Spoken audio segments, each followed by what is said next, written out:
As far as your question about global governance is concerned, it's a very big question to which we can only give very speculative answers.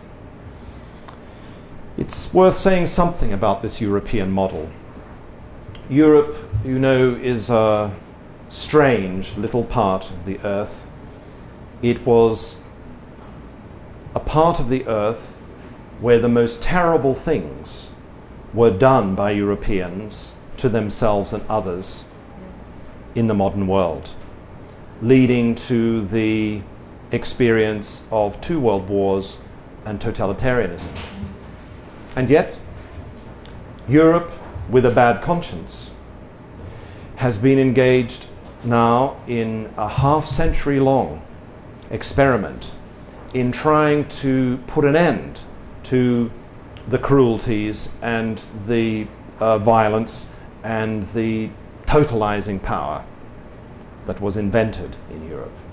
And the European integration experiment is an experiment in trying to overcome the sovereign territorial state, to try to build a new kind of polity, in which there is power sharing, constitutional government, in which nations continue to survive and flourish, speaking languages, so on, but in which nationalism and war are prevented. That is the aim of the European experiment. Also, of course, to create a free market, also to create civil society, other civil society institutions, and to develop a foreign policy, for instance. Whether this model of Europe could become more universal is, I think, an open political question. We in Europe don't like to say that, because it sounds like old European arrogance.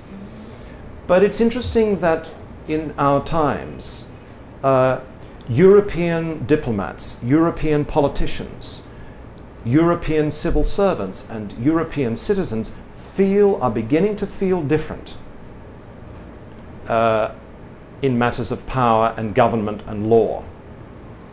It comes easily to us.